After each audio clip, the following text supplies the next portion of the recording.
Hello guys, চলে আসলাম আজকে আপনাদের সামনে আরেকটা রেসিপি নিয়ে। আজকে আকাশটা মেঘলা, সকাল থেকে বৃষ্টি পড়তেছে, তো চিন্তা করলাম আজকে খিচুড়ি রান্না করে খাওয়া যায়। মা আজকে বলতেছে বুনা খিচুড়ির সাথে নাকি বেগুন ভাজি করবে। মা খিচুড়ি রান্না করার জন্য পাতিলের মধ্যে চাউল বসিয়ে দিয়েছে। খিচুড়িটা বসানোর সময় আমি কাছে ছিলাম না, তাই মশলাগুলো দেখাতে পারি। মা এদিকে কতগুলা বেগুন কেটে নিল আর এটার উপরে হলুদের গুঁড়া, মরিচ গুঁড়া আর লবণ দিয়ে দিল। তো মশলা দেওয়া হয়ে গেলে মা এটাকে হাত দিয়ে মাখিয়ে নিল আর চুলার মধ্যে কড়াই বসিয়ে এর মধ্যে মা বেগুন ভাজি করার জন্য বেগুনগুলো দিয়ে দিচ্ছে। বেগুনগুলো কড়াইয়ের মধ্যে দেওয়া হয়ে গেলে মা কিছুক্ষণ পর পর এটাকে উল্টে পাল্টে দিবে, যাতে করে দোনো সাইড ভালোভাবে হয়। বেগুন খোলাগুলা হয়ে গেলে মা এটাকে একটা বাটির মধ্যে তুলে নিচ্ছে। সাথে মা কয়েকটা শুকনো মরিচও ভেজে নিল। এখন আমি খাওয়ার জন্য আমার প্লেটের মধ্যে বুনা খিচুড়ি নিয়ে নিচ্ছি। বুনা খিচুড়ি কালারটা দেখতে সেই সুন্দর ছিল। আর আমি এখন আমার প্লেটের মধ্যে একটা বেগুন খোলা নিয়ে নিচ্ছি, আর সাথে নিয়ে নিবো একটা শুকনা মরিচ আর লেবু। মা সালাদ হিসেবে টমেটো কেটে রেখেছে, আমি এখান থেকে একটা টমেটো নিয়ে নিব। আজকে প্রথম আমি বেগুন খোলা দিয়ে বুনা খিচুড়ি খাচ্ছি।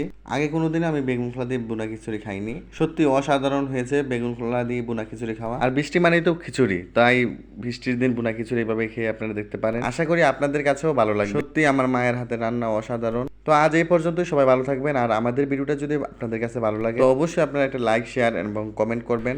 তো আজ এই পর্যন্তই, সবাই ভালো থাকবেন। আল্লাহ হাফেজ।